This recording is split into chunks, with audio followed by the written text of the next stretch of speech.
ओम नमो नारायण। ओम नमो नारायण। हरि ओम नमो नारायण।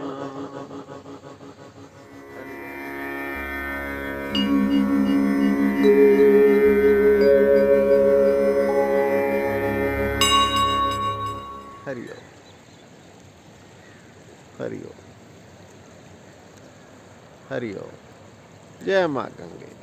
जय माँ गंगे। सभी भक्तों की तरफ से माँ गंगे को मेरा नमस्कार।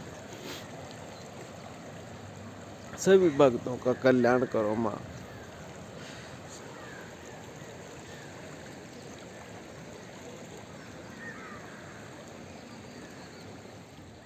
हरि ओम जी। हरि ओम जी। और माँ गंगा के मैया के हरि ओम। सभी को मेरा हरि ओम। तो मैं आज बात कर रहा था कि पीछे देख रहे हैं आप, ये पितरों के लिए हवन किए जा रहे हैं। जिन्होंने शरीर छोड़ दिया उनकी अगत के लिए, आगे के लिए हवन किए जा रहे हैं। और आस्था है, आस्था से हम जुड़े हुए हैं। आस्था से हम इतने जुड़ चुके हैं कि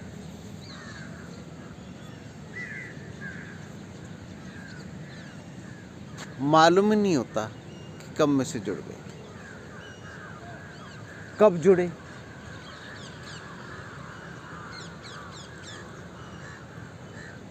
क्योंकि मैंने ऐसे घर में जन्म लिया है जहाँ पर आस्था विशेष मानी जाती है। और मैंने उस आस्था को, उस परंपराओं को देखा है, सच्चाई में ही देखा है। मेरे माता पिता के काल से ही कालका जी मंदिर जाया करते थे। दिल्ली का जो कालका जी मंदिर है वहाँ पर जाया करते थे। परंतु वहाँ पर जो क्रिमिनल टाइप के लोग बैठे हैं, जो जेब काटने का काम करते हैं उन्होंने उतना ही खराब किया जितना वीआईपी लोगों ने खराब किया। क्योंकि वहाँ पे वीआईपी की अलग विशेष लाइन होती है। जिनके कार्ड बने हुए हैं, ग्रीन कार्ड, येलो कार्ड, फलाना कार्ड, ढिकड़ा कार्ड, मैं भी गया हूँ उससे, परंतु मैंने जाना बंद कर दिया। क्योंकि माता के दरबार में जाने के लिए मुझे किसी येलो और वीआईपी के रास्ते से जाने की जरूरत नहीं है। माता को जरूरत होगी अपने आप बुलाएगी। और मैं जाऊं किस लिए? सबसे फर्स्ट क्वेश्चन उठता है कि मैं जाऊं किस लिए। माता को जरूरत होगी बेटे की, अपने आप आएगी। मुझे तो जरूरत है नहीं इस माता की जिसको वीआईपी कार्ड दिखाने के बाद बुलाया जाए, वीआईपी कार्ड दिखाने के बाद उनके दर्शन हो। तो ये ऐसी माता की मुझे जरूरत नहीं है भाई। मेरी माता से मेरा प्रेम है, मोहब्बत है उस ईश्वर से, तो वह अपने आप ही दर्शन देगा। मैंने जाना बंद कर दिया। कुछ सालों तक तो घर पे पता नहीं चलने दिया। परंतु पत्नी ने पहचान लिया, ये प्रसाद कहाँ से लाए हो, ये नारियल कहाँ से लाए हो। तब मैंने विवश होकर बतला दिया कि देखो मैंने ना कालका जी जाना बंद कर दिया। इसलिए जाना बंद कर दिया कि वहाँ की व्यवस्था जो ना, ये ऐसे लोगों ने संभाल रखी है कि दुराचारी। जी हाँ, मैं इसमें किसी प्रकार का झिझक नहीं, वो दुराचारी लोगों ने उस व्यवस्था को संभाल रखा है। और हायर किए जाते हैं, कितने जेब कतरे हैं। क्या वहाँ पे पता नहीं है पुलिस को? पुलिस चाहे तो जेब कटने से पहले पता चल जाएगा कि किसकी जेब कौन काट रहा है। सीसीटीवी लगे हुए हैं, क्राइम को रोका जा सकता है, परंतु नहीं रोका जाएगा क्योंकि वहाँ पे मंथली फिक्स होता है। मुझे अंतर की खबर पता चली, चलो खैर ये विस्तार से बातें कभी होंगी, छोड़ो। मेरा कहने का ये है कि मैं जाऊँ क्यों? मैं आगे की भविष्य का निर्माण करने के लिए या निश्चित करने के लिए जाऊँ?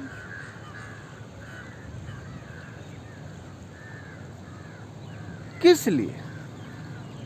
अगर मेरे भविष्य का निर्माण करने के लिए आज एट द प्रेजेंट में मैं दुखी हूँ, तो फिर क्या वह भविष्य सुरक्षित होगा? जब मैं अभी ही दुखी हूँ तो आगे भविष्य में क्या सुखी हो पाऊँगा? नहीं। मेरा मानना ये है कि उस पागलपन में हम ना जाएं। मैं पागलपन में नहीं गया और मैंने अपने भविष्य प्रेजेंट का निर्माण किया और मैं अपने आप को देख पाया उस स्वरूप में जहाँ पर ईश्वर की प्राप्ति होती है। और सच्चाई है ये कि मेरे अंदर एक अलग प्रकार की ऊर्जा जागृत होगी, जो कि मैं मंदिरों में जाकर अपनी ऊर्जा को एक खूंटी पे टांग आता था। थोड़ा सा प्रसाद चढ़ा दिया, थोड़ी फूलमाला चढ़ा दी, दक्षिणा चढ़ा दी, उनमें टांग आता था। वो टांगनी बंद हो गई। अब ऊर्जा तो है, वह निकलेगी जरूर, निकलेगी नहीं तो रूपांतरण हो जाएगी। वह रूपांतरण हो गई और मैं देख पाया कि प्रेजेंट में है सब कुछ। सच्चाई है। गंगा मैया को हम क्यों पूछते? ये प्रतिदिन बहती है, नहीं बहती, बहाव है, रेगुलर बहाव है इसका। रेगुलर बहाव इसलिए है कि पीछे से स्रोत है, वो स्रोत खत्म नहीं होगा। ये बेसमेंट का जल नहीं है, बेसमेंट में खत्म हो सकता है। ये नया है, नवीन है। इसी प्रकार से हमारे शरीर में भी ये घटना घट रही है। इस शरीर के अंदर भी बहुत प्रकार की ऊर्जाएं हैं जो हमें उपयोग में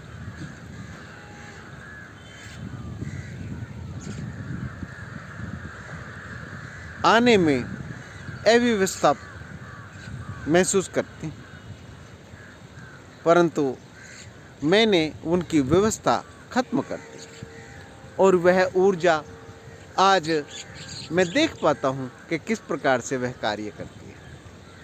पांचों ज्ञान इंद्रियों से उसको महसूस किया जाता है। कहीं दूर गंध उड़ रही हो तो मुझे महसूस हो जाता है, कहीं दूर दृश्य, दूर देश में दृश्य होता है तो मुझे महसूस हो जाता है, कहीं दूर घटना में कोई मुझे पुकारता है तो मुझे सुनाई दे जाता है। सच्चाई है। और कोई मेरे वियोग में मेरे से प्रेम करता है या मेरे से दुश्मनी करता है, दुश्मनी भी वो महसूस हो जाता है। हाँ, दुश्मनी को जो है वो भी रूपांतरण हो गया। वो भी अब जो थे विपक्ष में खड़े थे, वो भी नमक का मिर्ची का काम कर रहे थे, वो मेरी ऊर्जा को जागृत कर रहे थे, वो भी अब प्रेम में ही बदल गया। तो मेरा कहने का मतलब ये है कि प्रेजेंट, सब कुछ प्रेजेंट में है। भविष्य की चिंता करने वाले ना विक्षिप्त हो जाते हैं, और मैंने विक्षिप्त होते देखे। सच्चाई है, विक्षिप्त होते देखे, पैरालाइज होते देखे। भविष्य की चिंता, टेंशन, बर्डन। क्यों भाई? उस भविष्य के चक्कर में अपने आज को खराब कर लिया। क्यों? यह गलत है। आज का मनुष्य पागल होता है। आपने देखा होगा, ज्यादा टेंशन में रहने से विक्षिप्त हो जाता है। क्या हुआ? उससे पूछते हैं क्या हुआ? अरे कुछ नहीं, बहुत ज़्यादा चिंता करता था बच्चों की, बहुत ज़्यादा चिंता करता था, पागल हो गया। क्या करें, इतनी दौलत है, इतना काम है, या इतनी दौलत नहीं है। ये इस प्रकार से अभिव्यक्ति होती है लोगों की। तो भाई आज खराब कर लिया उसने, भविष्य खराब कर लिया उसने। क्यों? सिर्फ भविष्य की चिंता करके। ये पीछे का याद करते हैं। अब मैं ही याद करने लगूं, अरे मेरी पत्नी थी यार, कितनी मोहब्बत करती थी, कितना प्यार करती थी, ये थी वो। अरे जो थी वो शरीर में नहीं है, कोई नहीं, परंतु मेरे दिमाग में तो है। उससे ही आनंद लेंगे, उससे वार्तालाप करेंगे। सूक्ष्म शरीर तो है, उससे अभिव्यक्त करेंगे अपने विचारों को। करता हूँ मैं, वार्तालाप करता हूँ, भोजन बनाता हूँ तो उसका भी ग्रास निकालता हूँ, उसको भी खिलाता हूँ, खुद भी खाता हूँ। तो एट द प्रेजेंट में जियो।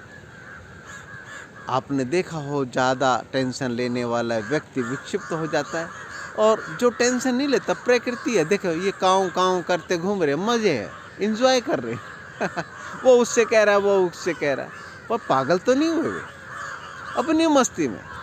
इसी प्रकार से कोई भी प्रकृति से जुड़ी हुई वस्तु पागल नहीं होगी, चाहे वो कितने ही जानवर हों। हाँ, जानवर पिंजरे में कैद होने के बाद वो पागल हो जाते हैं, वो हमारे कारण हुए, हमारी आसक्ति के कारण हुए, हमारे आनंद के कारण हुए कि बच्चे देखेंगे पिंजरे में, सर्कस में जाएंगे तो वहाँ पर पागल होते हुए देखें जानवरों को, परंतु प्रकृति में कभी कोई पागल होता हुआ नहीं देखेंगे। इसलिए प्रकृति का आनंद लीजिए और उस पागलपन से अपने आप को बचाइए। जो कुछ है एट द प्रेजेंट है, यहीं पर है, इस शरीर के अंदर है। ये शरीर रूपी मंदिर जो है ना, मस्जिद जो है ना, गुरुद्वारा जो है ना, गुरु का जो द्वार है, यहाँ है, उसको महसूस कर लीजिए। और जिस दिन इसको महसूस करके जागृत कर लिया ना, जागृत हो जाएगा। कोई ज़्यादा नहीं, बहुत लंबा चौड़ा हिसाब लगाने, इन पंडितों के चक्कर में मत पड़ जाना, इन मौलवियों के चक्कर में मत पड़ जाना। सच्चाई है ये, चर्च के चक्कर में मत पड़ जाना। आपके अंदर ही है आपका गुरु। कहते ना, गुरुर ब्रह्मा गुरुर विष्णु गुरुर्देवो महेश्वरा गुरु साक्षात परम ब्रह्मा तस्मै श्री गुरुवे नमः। जी हाँ, ये सुना सुना कर बाबाओं ने, ब्राह्मणवाद ने अपने अधीन कर लिए, लोगों को गुलाम बना रखा, डराते हैं उनको, विक्षिप्त कर दिया उनको। वो गुरु अंदर है भाई। जब कृष्ण भगवान ने कहा ना, माम एकम, मैं एक जो हूँ तेरे अंदर बैठा हूँ, तो इसकी शरण आ, मैं सब कुछ दूंगा। तो वो गुरु अंदर बैठा है, वही गुरु ग्रंथ के पन्ने खुलने शुरू हो जाएंगे। वही है सब कुछ, वही है सृष्टि रचता, वही है वेद, वही है शास्त्र, वही है उपनिषद। तो मेरा यही मानना है, आप लोगों से नम्र निवेदन है, पागलपन मत कीजिए। आज अपने आप को पहचानिए और अपने ध्यान के द्वारा अपने स्वरूप में उतर जाइए। यही मेरा कहना है। यह जो चंचल मन है उसके लिए रास्ते बताए हैं पतंजलि योग दर्शन में, कि मैंने भी कितनी दफ़ा आप लोगों को वीडियो में बताया है कि ध्यान कैसे किया जाता है। ध्यान असल में यही है कि भाई बाहर की जो वृत्तियां हैं ना, ये ऊपर से उड़ी हुई हैं, इनको उतार दो। असल में तो आत्मा का स्वरूप ही ध्यान है, अपना ही स्वरूप है वो। हमने तो जैसे चुंबक के ऊपर कीचड़ लगी हो ना, तो वो अपना स्वभाव छोड़ देता है कीचड़ के कारण, परंतु कीचड़ को हटाओ तो उसका स्वभाव तो चुंबकीय है, कणों को पकड़ लेगा।